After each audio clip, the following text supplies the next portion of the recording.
Shalom. All praise and honor and glory going to Yahweh. Ba'ashem Yahushua, Ba'ashem Kakodash, the honors to the elders and apostles of Great Millstone. Salutation to all you argumentists out there pushing this truth with all honesty and sincerity by way of the highways and byways, going out on the streets teaching and preaching, and also by way of the internet. Shalom to you very few aquafters out there listening and learning, you very few sisters out there listening and learning, as well as you Akim. This is Nayap, and I'm back with another news update. This are videos, I should say. These are videos that I have compiled from yesterday. Well, combined from yesterday and I say yesterday and kind of like the day before. All right. And it's and some today, so it's like a mix. All right. So kind of like yesterday moving on towards today type stuff. So you'll see what I'm saying. But without further ado, I'm gonna get into them. This is for fair use. It's for educational purposes only. Again, it's for fair use, and this is only for educational purposes only. All right, let's get into it.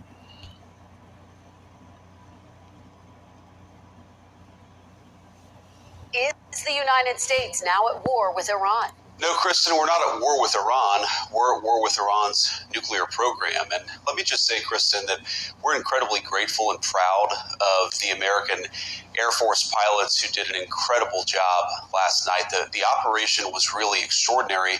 These guys flew from Missouri. They didn't land a single time. They dropped 30,000-pound bombs on a target the size of a washing machine and then got back home safely without ever landing in the Middle East or ever stopping other than to briefly refuel.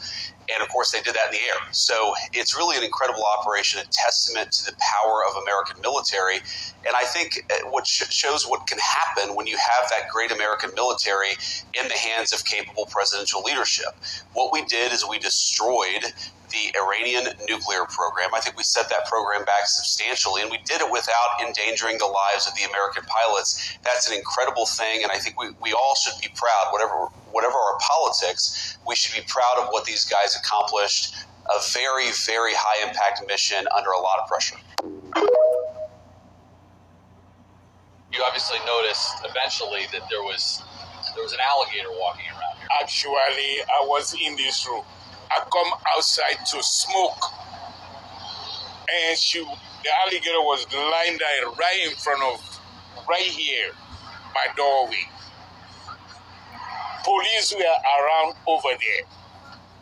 They were trying to catch it, and they called pet control.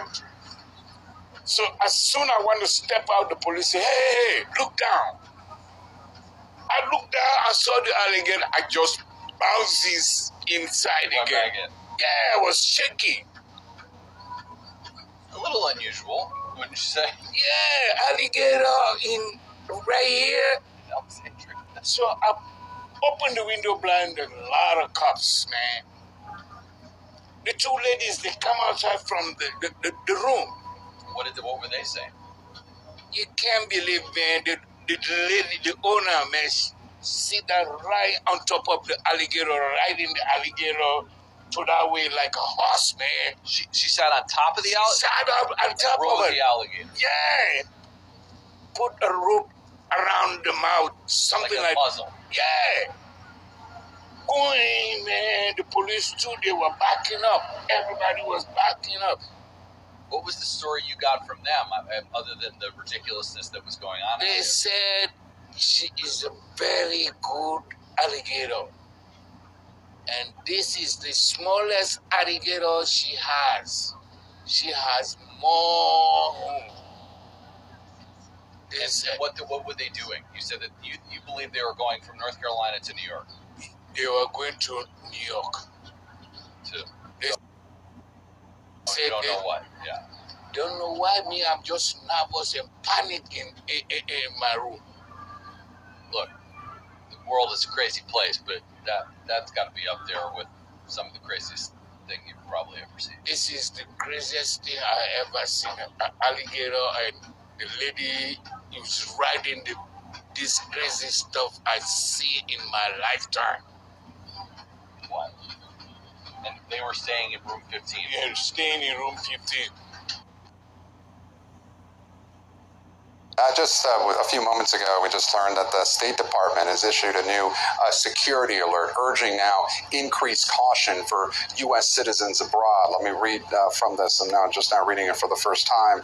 There's a potential for demonstrations against U.S. citizens and interests abroad. The Department of State advises U.S. citizens worldwide to exercise increased caution.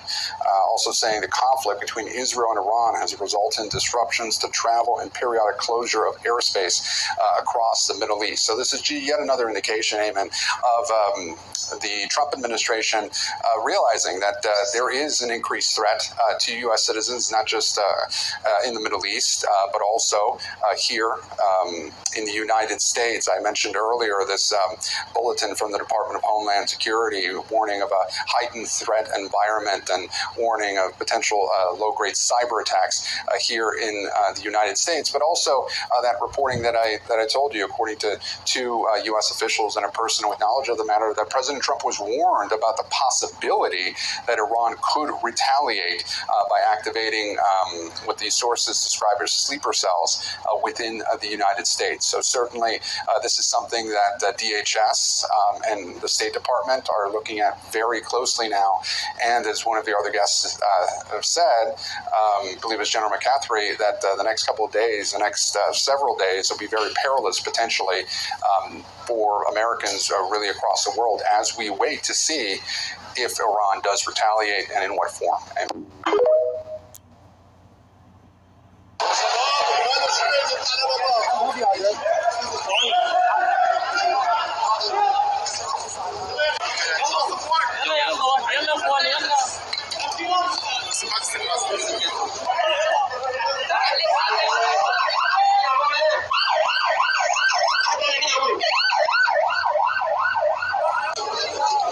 I'm here in Damascus, just in front of the church Majlis, where an attack happened just an hour ago. I talked to survivors, and they told me that two armed men stormed the church, started shooting in the air before exploding themselves. Death toll now is at 9 people, but the police.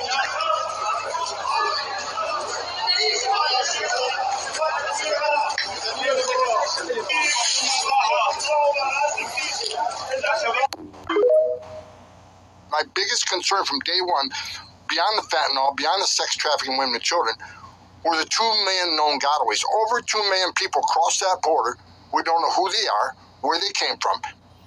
See, the thing about this is that you're not worried about the drugs and everything that's fucking up the inside of this place, but you're more focused on getting all the so-called Mexicans out, Venezuelans out.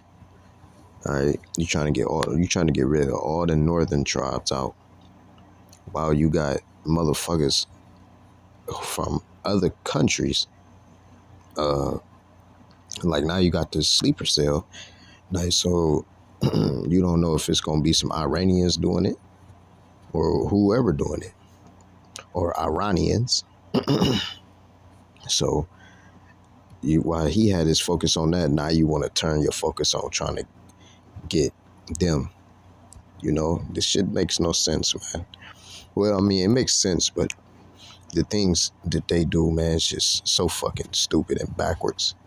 It seemed like you would get all the people who they actually think this like a dead ass threat to this place, compared to getting rid of so-called Mexicans and stuff like that.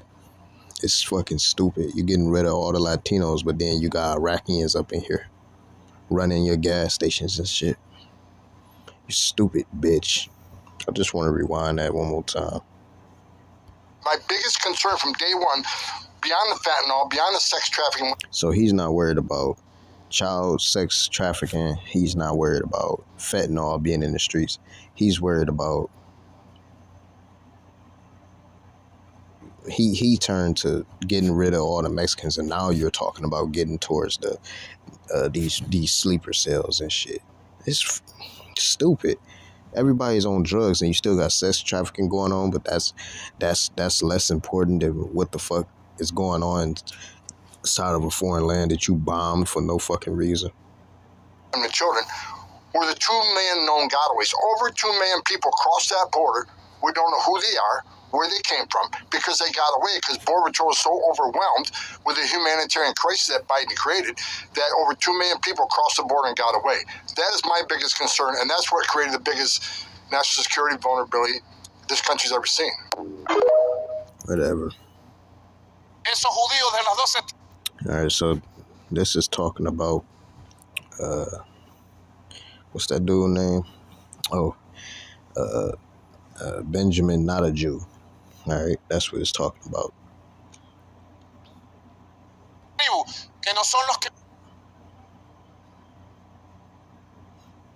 As you can see, let's go back. Those Jews from the 12 tribes who are not the ones who rule today. All right, so they know who the Israelites are. The Israelites are the so-called Negroes, Latinos, and Native Americans. So they know Revelation 2 and 9 fit these devils. All right, they know. The state of Israel, those who govern today, not a Jew, is not an authentic Jew. So he know that he's not authentic Jew, but he's a fucking Edomite or Amalek. All right, it's still Esau at the end of the day. He is a scoundrel who comes from Poland. See? De Polonia. Para los que les gusta hablar de religión.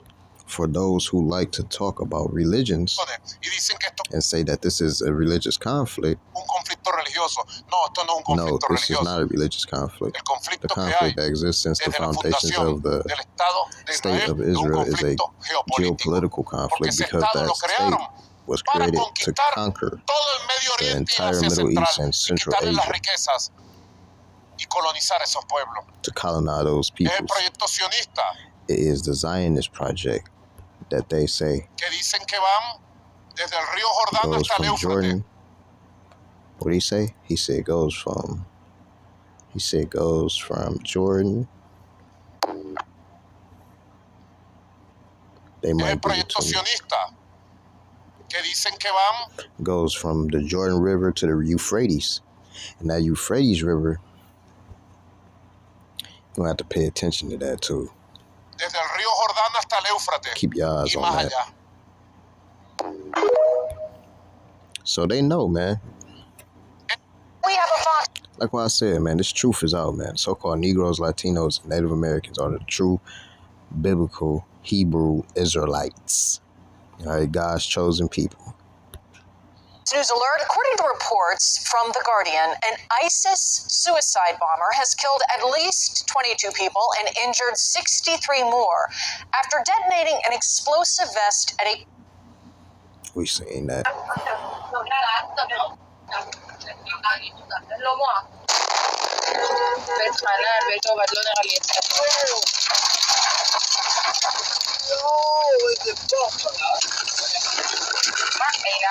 השם ישמור, איזה פחד. נפל לידי כמעט על הראש שלי.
So what's going on right here? I believe they're fighting over fuel.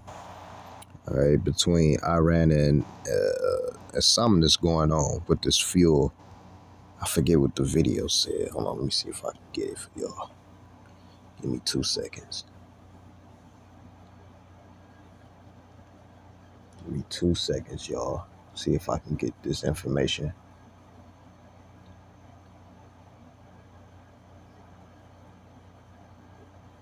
What was that about?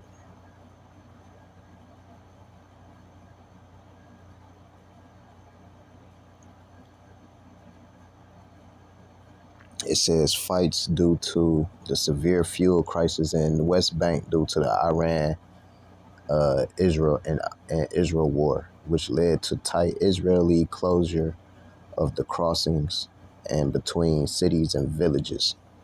All right, so it's a fuel. It was a fuel. This was 1 day ago as well.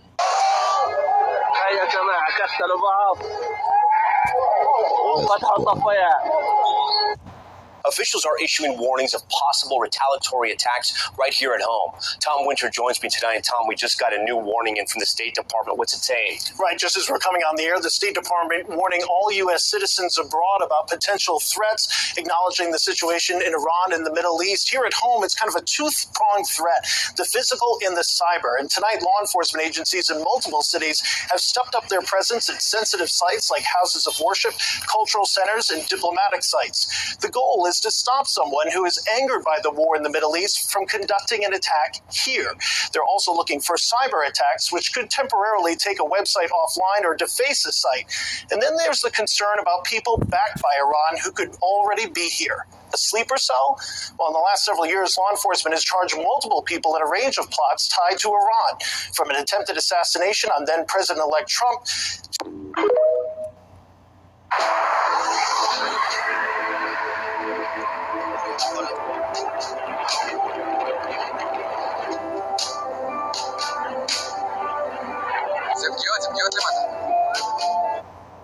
Get the fuck out of here, you piece of shit! This is our city.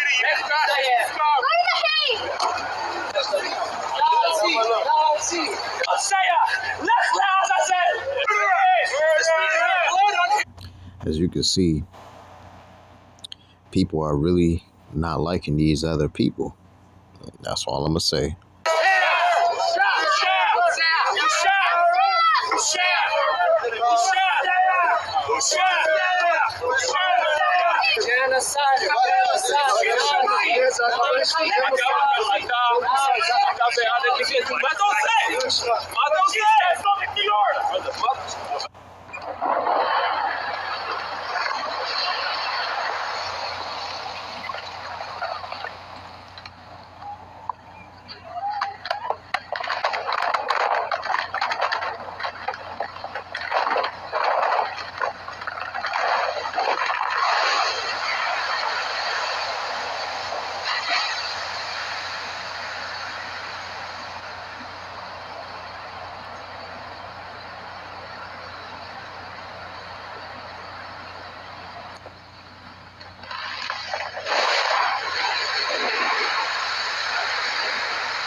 Stay away from these hyenas. Stay away from these 304's. All right, stay away from them. Stay away. In June, I started to develop a fever. I had 105 fever for 7 days straight. Oh shit, that's crazy. And, I was not tested for HIV because I didn't meet the HIV standard, which is being gay or using drugs. I'm straight. I need to emphasize that. So, she was a mega fever for a week. You know what's the worst? Doctors, nobody knew what was wrong with me, right? So we get to August. I'm in the hospital. I finally figure out that I'm HIV positive. I have to make 3 different phone calls to 3 different people because Obviously, as hard as that was, I'm not gonna not tell these people because one, they need to protect themselves, get tested. Oh, she a big girl too, you can tell. I don't want to put someone else at risk. And two, I want to know who's responsible. So I give their names to the Department of Health, obviously. And then I contacted them personally because I wanted to tell them. Pause. Now, I had 3 different. Can you imagine? Different reactions to my diagnosis, and I'll get into that. So the first reaction, he was sympathetic, he was so kind, like nice, and he was kind of confused. Like I was like, okay, like you need to go get tested, like blah blah blah blah, and he was kind of lost. Like, what does all of this mean? Like, what is HIV? Like, I'm just confused. Like he was very like kind of immature to what was going on. But I also had no clue about this before, so it was fine. You know what, Pause? The right way. Yo, I think like young people like don't know about this shit, bro. They don't. Like this is like we're from the 90s, so like we remember like remember everyone thought like, oh shit, nigga got HIV. Like when Magic Johnson retired from the NBA because of this shit. Eazy-E died. Yeah. Like, any negative results. The second person was my boyfriend at the time. He treated me so bad, barely asked if I was okay when I was in the hospital, didn't check on me.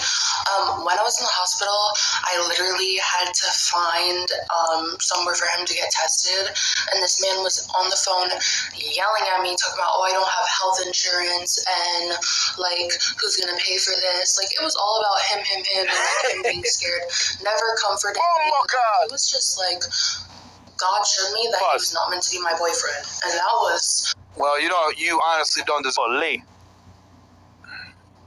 Like a blessing in itself. At that time, it like upset me. I was devastated by that a little bit because like I had just been stigmatized, and like, you know, it was hard. But this is what I really want to talk about. This third person, okay? This third person, when I called him and I asked him, looking back now, at the time I had been in the hospital for literally 5 days, hadn't even seen the sunshine, so I just wanted to like get off the phone, do this conversation and get off the phone, you know? I called him and I said to him like, hi, you know, I've been diagnosed with HIV, and the first thing this man said to me was, oh, I'm so sorry to hear that. What's your treatment plan? In that moment, like, we talked for a little bit after that. Like, he was like, oh, I'm here for you. Oh, my God. Like, XYZ. But he asked me what my treatment plan was. Why would you ask me what my treatment plan was unless you already had an understanding of HIV, right? So in the hospital, in the state that I'm in, the Department of Health will call you. They called me while I was in the hospital. They will call you and ask who you came into contact with, and they will ask for your sexual partner's first, last names, addresses if you have them, date of birth, whatever you have pertaining to these people, so they can, one, contact them as well and let them know. But that, like, I just didn't want any parts in him at that point. And I thought it was weird that he randomly, abruptly moved. Like, it was just odd. His life was so established here in Tampa, like, I didn't understand it. But I didn't think much of it because at the end of the day, it didn't affect me in that moment. Later, I realized now that he's in a different state and the laws are so different, there was nothing I could do. I called lawyers, I talked to doctors, I asked so many people, like, is there anything more that I can do? And nobody could really help me. So that was really it as far as who's responsible. How many fucking chemicals this bitch gonna put in her head? God damn. I don't necessarily know that he was responsible. My gut says that he was responsible, but I just... Well, your gut's been wrong about a lot of things, like, that bitch. was kind of at odds with that, and I ultimately chose peace for my own sake. That's enough. Yeah. Israel is reporting, we understand, further missile fire from Iran. We're looking to confirm that in the moment. It's somewhat unclear then as to whether the ceasefire is still in effect. Israeli Defense Minister has said he has ordered the military to respond with full force against Tehran. Those are the reports that we've had in the past few minutes or so. We're working to confirm that. Israel is reporting.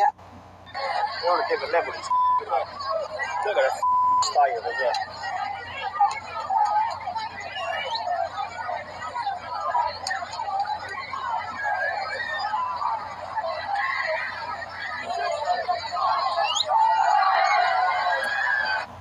We have really big news right now. There is significant bombing happening in Tehran right now. As this is all this right here is just like an hour ago. So we speak, just minutes after Donald Trump announced this ceasefire. Donald Trump is saying that this is going to be a, quote, forever ceasefire.